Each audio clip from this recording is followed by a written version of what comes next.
Chema. So today we'll have a shorter Bhagavat Puran because we have another something which those who want to remain connected can remain connected, because the second one is about Shobindo's birthday. We'll be recording something. So the Bhagavat Puran, we have reached at a very interesting juncture.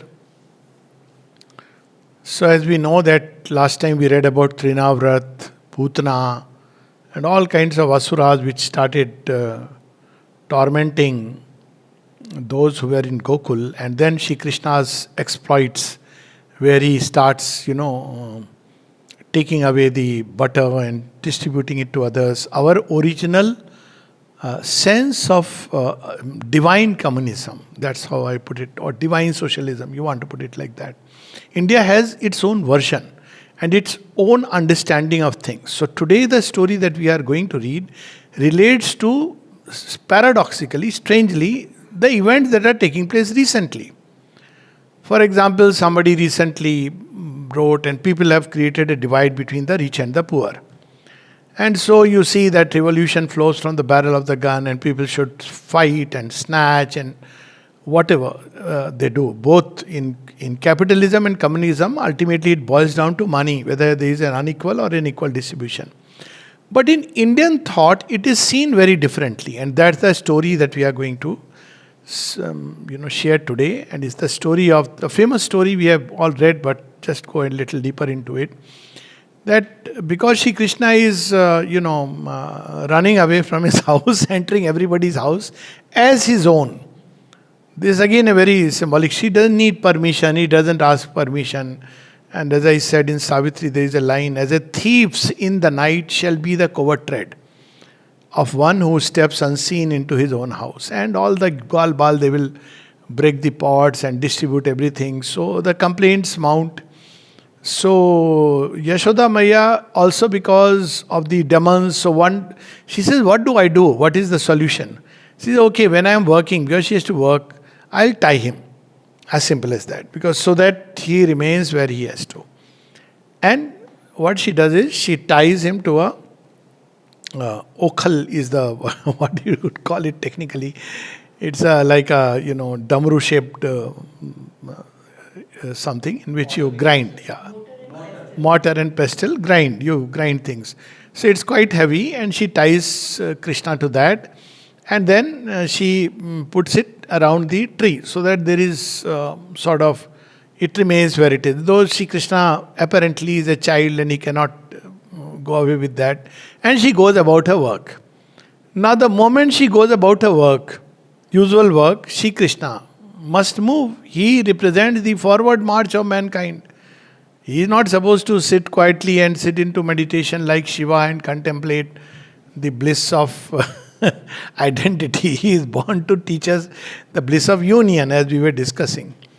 So he starts moving, and he moves, and he goes past. There are two trees of Yamula, Arjun tree. Arjun tree is actually a name. So Arjun tree is around 20 meters. You'll see tall tree with little more foliage around it, and it does give fruits also. And it has a lot of medicinal properties. So anyways, the most important part is that he sees these two trees and he has to cross through that. Normally, rationally intelligent boy will not do that. He will go in a different way. But Shri Krishna is not rational but supra-rational. So supra-rational means you will land up in the middle of difficulties and resolve it in most unexpected way. So one of the things that I often describe, that rational people avoid difficulties. And the supra-rational transform difficulties into opportunities. That's what the divine does all the time. So anyways, he goes in between the two trees, and now that Oakley is stuck, mortar is stuck. So he pulls and he pulls and he pulls, and the trees come down with a crash. So then there is a story of the tree which is narrated to us, that wow, who were these trees? So these trees were celestial beings. And what celestial beings? The sons of the upholder of wealth. So we have in Indian tradition several layers at which wealth is seen. So the original wealth is wealth that belongs to Lakshmi ji or Mahalakshmi. So what is Kuber doing? Kuber is the treasurer. It belongs to her. So Kuber is the one who guards this wealth.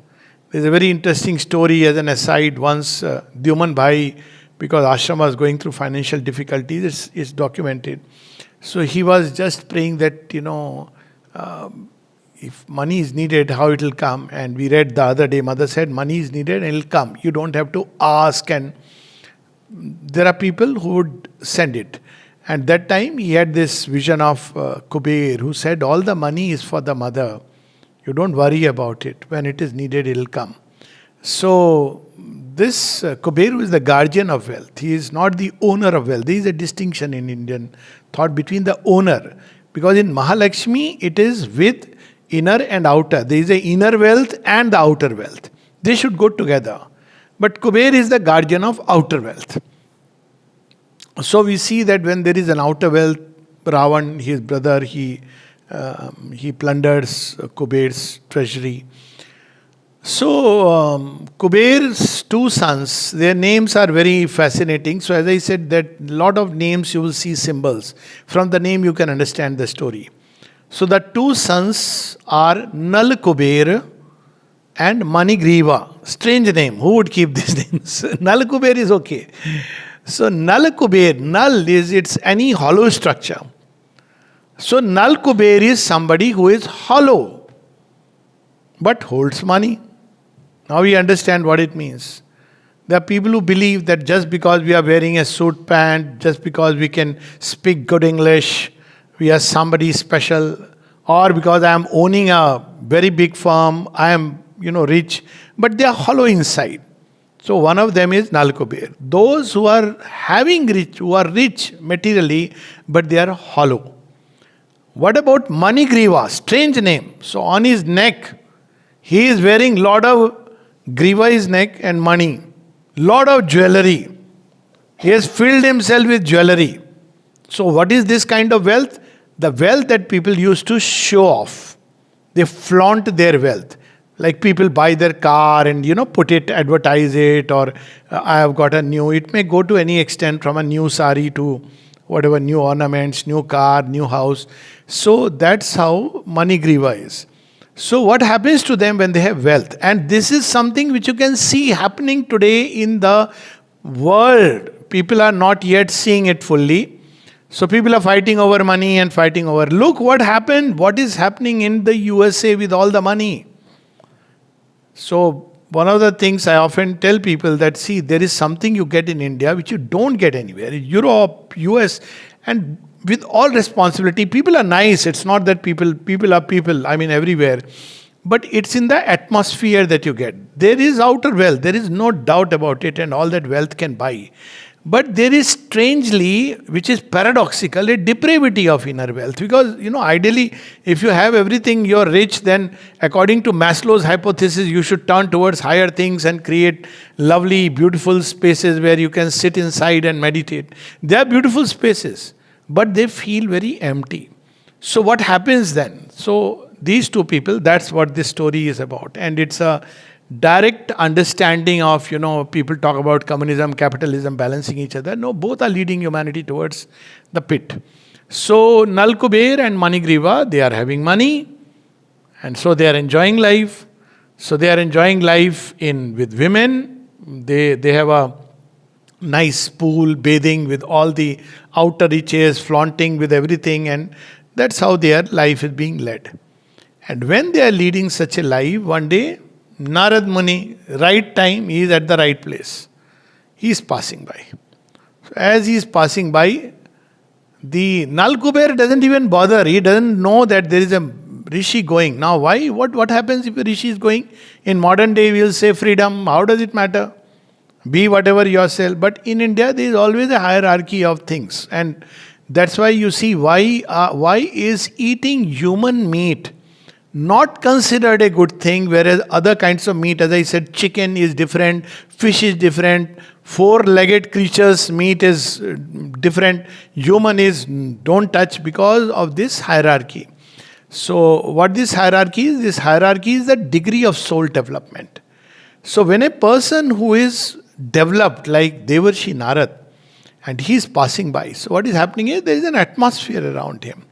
So, you have to respect that because it has its own meaning. So, one of the things that Sri Aurobindo spoke about the modern age, they have reduced greatness, flattened everything, which is not a good thing.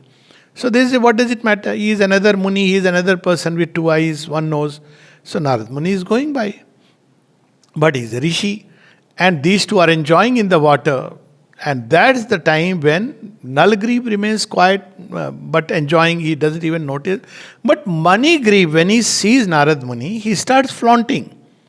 He is completely naked and he, looks at him and sort of, I couldn't care.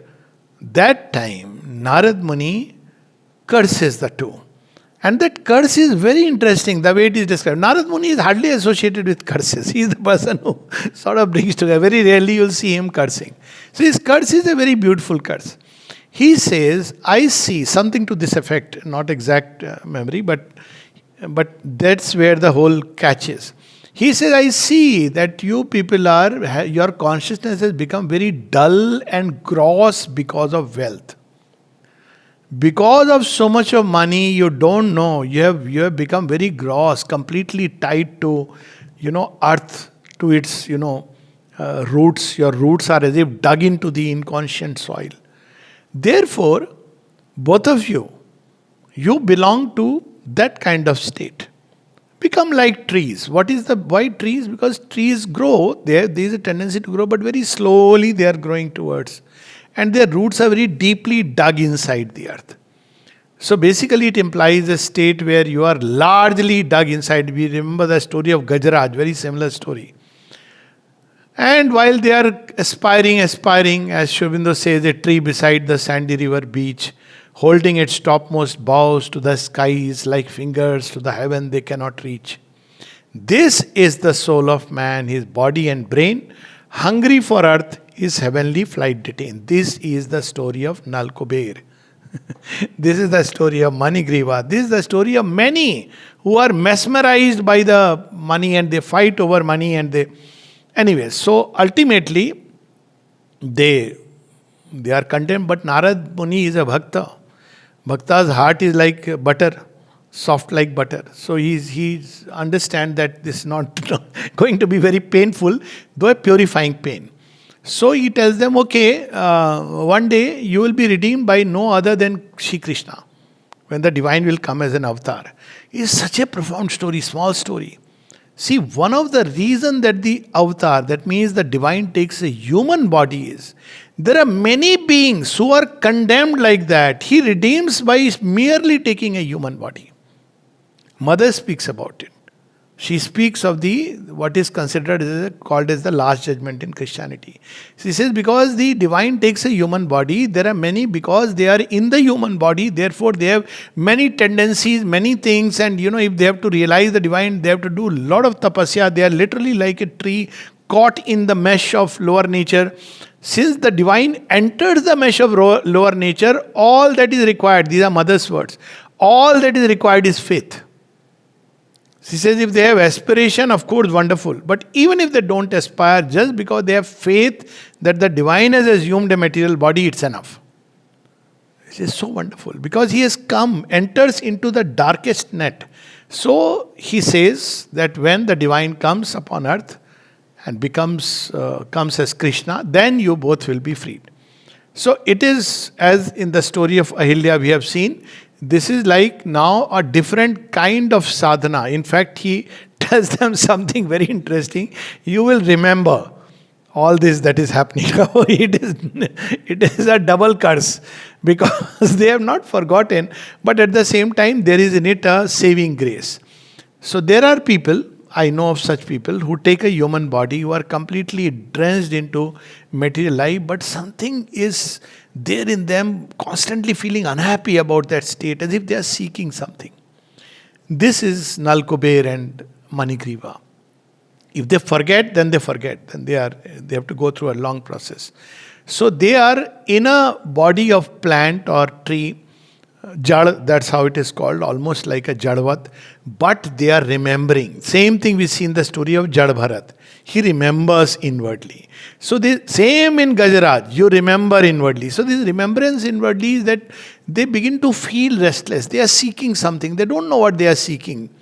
So both the trees are remembering inwardly, waiting for a day when they'll be redeemed. They don't know how, what. And that's when Shri Krishna crosses. And as Shri Krishna crosses, the trees fall with a thunder, and out of the trees emerge the two celestial beings, Nalakubera and Manigriva. So they do naman to Shri Krishna. They are released. See, this is the beauty of the divine advent. There are yogis, gurus who teach us a way and a path, and we have to practice it. But divine, just by the fact of faith and aspiration, and all the divine advent say this. Look what Christ has said, which people, they turn it into a religion, it's a different thing. But he said, I am the way. What does Shri Krishna say? I am the way. What does Shri Aurobindo say? Mother is the way. They are not speaking three different things. They are all avatars. She is the way. If you turn to the mother, it is the way. Sounds too easy and simple. It is that easy and simple actually. If you go through the journey, you understand. Because she has taken a physical body, all our difficulties, material, because of taking a material body, gets automatically transferred to her. And this is, ancient yogis understood this even in Christianity. Later it became a religion. So you have things like imitation of Christ, or what is it called? Those things, the marks appearing on the body, I am forgetting, which are basically referring to the same thing. That if you take to the avatar with faith, that will carry you. It should be a true faith. So Shri Aurobindo speaks so much about faith, and if you have aspiration and surrender, it's lovely. That's why when Mother was asked, what do you expect from us? She said, nothing. See, the saints remain here or here, somewhere up. They don't enter into the pit. This is known in all path of the saints. They will not enter into there. What will they tell the disciple? You practice the meditation, what I have given you, and then you will come to a point. What does the avatar do? Avatar enters into the pit. So I often compare it like this, that imagine you have fallen in a well, and the well is full of snakes. God knows what not. In a pit. And now there is a person, expert out there, he says, do this way you do, you come up, okay, can you see there is a little dent, because he can see better. You try this. Maybe he stretches a little hand from above. You jump and catch it. Now imagine this scenario, and imagine where the expert lands up, jumps inside the pit. Just imagine that even for a moment. And he says, okay, come, climb up on my shoulders. I'll do the rest. This is the difference. So in the story we see the Uddhar, as it is called, of Nalakubera and Manigriva takes place this way. And both of them are released. But the story doesn't end there, because as always, when Shri Krishna kills Putana and Trinavrat and all this, now these two trees have suddenly fallen with a crash.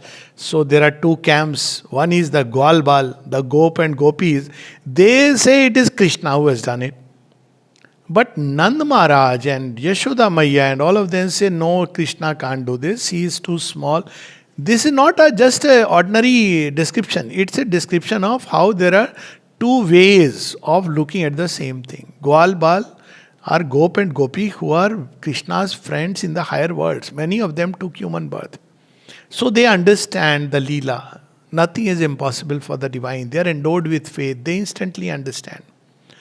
But Nand, Yashoda, Maiya, all of them are, of course, at some level celestial being, but they all still have the old consciousness. So they wonder, how can he do this? This is not possible for a boy to do. But ultimately, one thing they realize that, well, this place is too dangerous to live. So what do? They come together, discuss, and they say, let's go from Gokul to Vrindavan. So this is where, you see, we hear the story. Sri Aurobindo speaks of 4 great events. And in that, Shri Krishna's exile to Vrindavan. He is coming closer to his destiny. So he is born in Gokul. From Gokul he goes to Vrindavan. And in Vrindavan, as soon as he goes, because they feel he is being, some bad omens, some bad spirits, so better, you let's all go. But Shri Krishna is calling them to bring them near, and he led them. So as soon as he goes to Vrindavan, 2 demons chase him. One of them is, and this is interesting, these are not just fascinating stories. So these 2 we'll quickly see. One of them, the demon becomes a calf. A very beautiful, very profound story. So he becomes a calf and enters with the cows. So Shri Krishna points to Balram, hey, look, he says, yes, I know. You will do it or I'll do it. Shri Krishna says, I'll do it. He catches the calf with the hind leg and throws it far away, and the demon dies with a crash. What is this story? Very interesting. We have heard about wolf in sheep's clothing. You can't escape the eye of the divine. Now we understand the deeper sense of Sagar Manthan's story. Rahu, Ketu, sitting on the side of the Devta. If you are not an Adhikari, you try to feign, you will not be able to continue. There are people who go away, even from the ashram, they go away, from the yoga, they turn away. This is the real sense. If your consciousness is not ready, if it is dark, if it is full of these things, you may join a group, doesn't matter. But if you are unable to really surrender, if you are unable to have faith, chance is given to everyone. That's what we read last time. Mother says, because someone asked why this person went away, she says a chance is given. So you are given a chance. If you can take it, you take it. If you don't take it, you will end up leaving because you are not ready for this. So this is the story of the calf. The Asura who becomes the calf. I don't know what is his name, I have forgotten. And then the other one comes like a bird. Bird is a very... Devika? Renukasur. Dhenukasur. Yeah. Thank you. Dhenukasur becomes a cow. Cow is supposed to be... And in the... Figuratively, cow is a symbol of light. So that person may even behave as if he is himself a kind of, guru or whatever. Yes, because he'll come like almost like I am a guru. You don't need but at the calf level he is detected. He's not allowed to.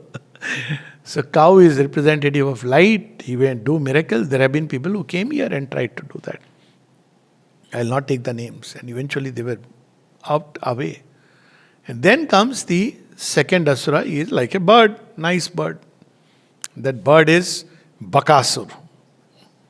So the bird is lying, it looks like nothing. And what does it do? Of all the things, swallows Krishna. Krishna goes near the beak, swallows Krishna. So what happens when you try that? Again, this is very figurative. You try to, I am going to read Life Divine, this, that. You cannot swallow the divine. But what happens? There is so much heat generated that he vomits out because he cannot. And then that mouth, Shri Krishna opens and tears it and throws it away. Again, a very symbolic story. There are people who believe they can read, digest and vomit. There are a number of stories I know, real stories. Story of a person who wanted to give talks on Sri Aurobindo and the mother. And he asked the mother. Mother said, not granted. She sent a telegram. It didn't reach. So finally he said, no, I am Shri Krishna being appeared to him, not Shri Krishna, but he saw a silver-like Krishna before him who told him, you give talks. He said, I have sanction of Krishna, I don't need to wait for mother's sanction. And he started giving talks, completely lost the way, totally, and ultimately lot of difficulties and pain and struggle he went through, but that's a different story altogether. So there is, should be very careful. Don't imitate. If you are meant for something, divine will give you the sanction. Don't do anything. And you should be very sure of the sanction given by the divine. So there is the Bakasur, because he is doing, this might take not in the Bhagavad, he is doing bak. So the divine opens the mouth and completely destroys him. And that's the end of Bakasur. So these two asuras die, and then Sri Krishna's pastimes start in Vrindavan. We'll talk about it next time. Jai Ma.